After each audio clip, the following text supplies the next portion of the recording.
আসসালামু আলাইকুম। আমার আজকের রেসিপি হলো এমন একটি মিষ্টি যা আমার জানা মতে বাংলাদেশের কেউ এখন পর্যন্ত বানানোর চেষ্টা করেনি। কিন্তু এটা শুনে ভয় পাওয়ার কিছুই নেই, কারণ আমার মিষ্টির রেসিপি ফলো করে ফেল হয়েছে এমন মানুষের সংখ্যা খুবই কম। আমি সবসময় চেষ্টা করি ঝামেলাবিহীনভাবে একদম ইজি ওয়েতে রেসিপি বানিয়ে দেখানোর।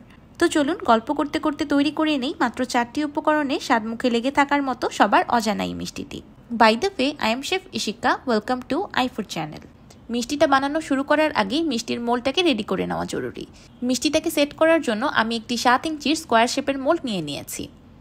এবার আমি মোল্ডে ঘি ব্রাশ করে নিচ্ছি। আপনারা ইচ্ছে করলে তেলও ব্রাশ করে নিতে পারবেন, কোনো অসুবিধা নেই। মিষ্টি বানিয়ে সেট করার জন্য মোল্ডটা এখন রেডি আছে। এবার মিষ্টি বানানো শুরু করব। মিষ্টিটি বানানোর জন্য আমি প্রথমেই নিয়ে নিয়েছি একটি মোটা তলানিযুক্ত সিলভারের প্যান। এবার প্যানের গায়ে হালকা ঘি ব্রাশ করে নিচ্ছি। আপনাদের কাছে সিলভারের প্যান অ্যাভেলেবেল না থাকলে আপনারা এখানে লোহার প্যানও ব্যবহার করতে পারবেন, কিন্তু চেষ্টা করবেন মোটা তলানিযুক্ত প্যানগুলোই ব্যবহার করার, ননস্টিক প্যান মোটেও ব্যবহার করবেন না। এবার আমি প্যানে দিয়ে দিচ্ছি 3 লিটার গরুর ফুল ক্রিম লিকুইড দুধ। এই মিষ্টিটা যেদিন বানাবেন চেষ্টা করবেন একদম ফ্রেশ দুধটা ব্যবহার করার। ফ্রিজের ঠান্ডা দুধ বা একবার জাল দিয়ে রাখা দুধ ব্যবহার না করাই ভালো। এবার দুধটাকে অনবরত নেড়ে চেড়ে বলক তুলে নিব। আমি খুন্তি দিয়ে চেক করে নিলাম যে কতটুকু পরিমাণ দুধ আছে। এবার আমি দুধটাকে বলক দিয়ে শুকিয়ে হাফ করে নিব। এই মিষ্টিটি রান্নার পুরো সময় চুলার ফ্লেমটা হাইতে থাকবে, একদমই কমানো যাবে না বা মিডিয়াম করা যাবে না। মিষ্টিটি যেই প্যানে তৈরি করবেন সেই প্যানে যদি আগে থেকে ঘি বা অয়েল ব্রাশ করে নেন তাহলে দুধের মালাইটা আর তলানিতে বসে যাবে না। দুধটা শুকানোর সময় অবশ্যই অনবরত নাড়তে থাকতে হবে, নাড়া থামানো যাবে না। আমি খুন্তি দিয়ে মার্ক করে রেখেছিলাম যে কতটুকু পরিমাণ দুধ ছিল। এখন অবশ্যই দেখে বুঝতে পারছেন দুধটা শুকিয়ে অর্ধেক হয়ে গিয়েছে। এই পর্যায়ে দিয়ে দিব 3 চিমটি সাইট্রিক অ্যাসিড। আমি ভিডিওতে যতটুকু পরিমাণ দেখিয়েছি ঠিক ততটুকু পরিমাণই সাইট্রিক অ্যাসিড দিতে হবে, এর থেকে কম বা বেশি দেওয়া যাবে না, তাহলেই মিষ্টি নষ্ট হয়ে যাবে।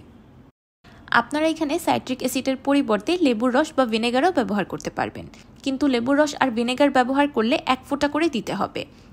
1 ফোঁটা করে মোট 8-10 ফোঁটা দিতে পারবেন। 8-10 ফোঁটা দিতে বলেছি দেখে একবারেই 8-10 ফোঁটা দিয়ে দেওয়া যাবে না, 1 ফোঁটা করে করেই দিতে হবে। সাইট্রিক অ্যাসিড সাধারণত সব ধরনের সিট্রাস ফ্রুটসগুলোতেই পাওয়া যায়, যেমন লেবুতেও এটি পাওয়া যায়। আপনারা এই সাইট্রিক অ্যাসিড যে কোনো বড় ডিপার্টমেন্টাল স্টোরেই কিনতে পেয়ে যাবেন। আমি 3 বারে 3 চিমটির মতো সাইট্রিক অ্যাসিড দিয়ে দিয়েছি। কিছুক্ষণ পরেই এই দুধে সামান্য পরিমাণ ছানা তৈরি হবে।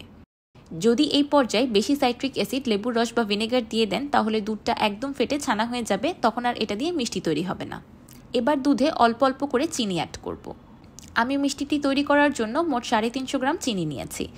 আপনারা 3 কেজি দুধের জন্য 300 থেকে 350 গ্রাম পরিমাণ চিনি নিতে পারবেন। চিনিটা একবারে ঢেলে দেওয়া যাবে না, তাহলে চিনি থেকে পানি ছেড়ে দিবে আর দুধের বলকটাও পড়ে যাবে। 2-3 চামচ করে অল্প অল্প করে চিনিটা অ্যাড করতে হবে আর নাড়তে থাকতে হবে। দেখি হয়তো বুঝতে পারছেন দুধে অলরেডি কিছুটা ছানা ক্রিয়েট হয়েছে। আমি প্রথম থেকে এই পর্যন্ত চুলার ফ্লেমটাকে একদম হাইতেই রেখেছি, একদমই কমাইনি।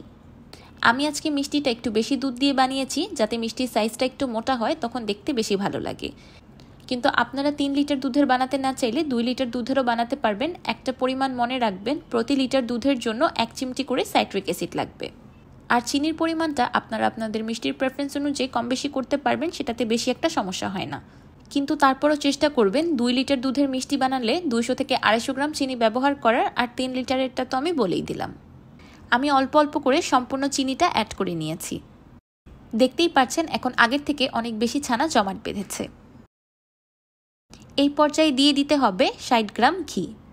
ঘিটাও একবারে দেওয়া যাবে না, 2 বারে মিশিয়ে নিতে হবে। মিষ্টিটি বানানোর একটাই ফর্মুলা, যাই অ্যাড করেন না কেন টেম্পারেচার ডাউন হওয়া যাবে না বা দুধের বলকটা পড়া যাবে না। দুধটা একদম হাই হিটে বলক অবস্থায় থাকতে হবে।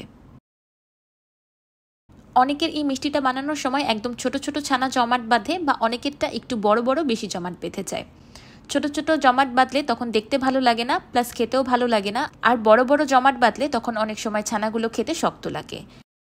আমার মিষ্টির যেই ছানার সাইজটা আপনারা দেখতে পাচ্ছেন সেটা একদম পারফেক্ট আছে, না খুব বেশি ছোট না খুব বেশি বড়, একদম মিডিয়াম সাইজের।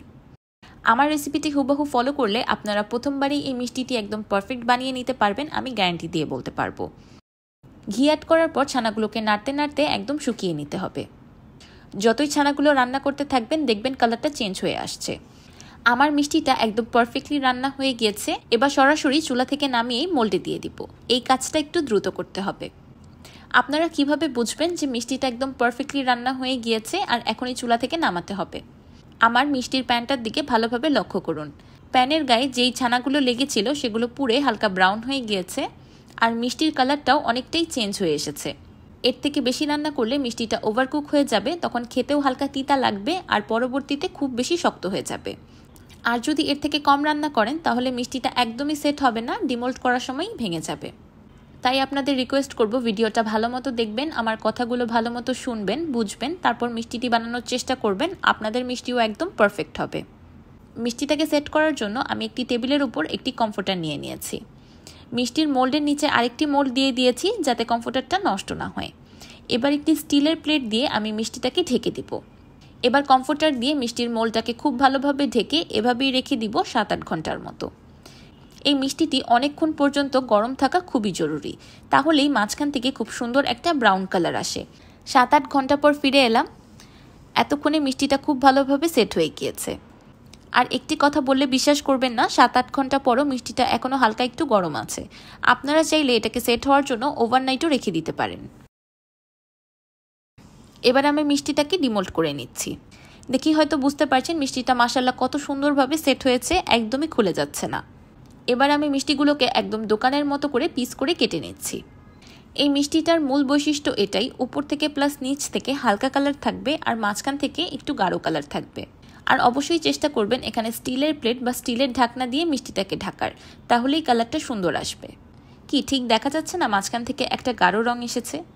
আমার কাছে তো এই মিষ্টিটা বানাতে একদমই কঠিন মনে হয় না, কিন্তু আপনারা যারা কখনো বানাননি তাদের কাছে কঠিন মনে হতে পারে, কিন্তু একবার বানিয়ে ফেলুন, আপনাদের মনের ভয় একদমই দূর হয়ে যাবে।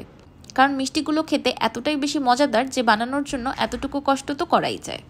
আপনারা বাংলাদেশের কোথাও এই মিষ্টিটি কিনতে পারবেন না, কিন্তু আমার রেসিপিটি ফলো করে বাসায় খুব সহজেই এখন থেকে নিজেরাই তৈরি করে নিতে পারবেন। আর ঘ্রাণটা এত অপূর্ব যে মিষ্টিটা বানানোর পর আপনার পুরো বাসা, এমনকি পাশের বাসাও এই মিষ্টির গন্ধে মৌ মৌ করবে। প্রতিবেশীরা তো ঘ্রাণ শুনে আপনার বাসায় মিষ্টি খেতে চলে আসবে।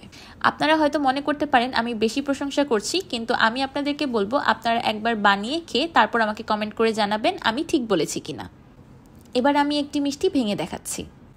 দেখতেই পাচ্ছেন মিষ্টিটা কতটা বেশি সফট হয়েছে, মুখে দিতেই একদম মিলিয়ে যাচ্ছে। আমার আজকের এই ডিফারেন্ট, ইউনিক ও অতুলনীয় স্বাদের মিষ্টিটি আপনাদের কাছে কেমন লাগলো আমাকে অবশ্যই কমেন্ট করে জানাবেন। ভিডিওটি ভালো লাগলে একটি লাইক দিবেন আর আমার চ্যানেলে সাবস্ক্রাইব করে আমার চ্যানেলের পাশেই থাকবেন। আল্লাহ হাফেজ।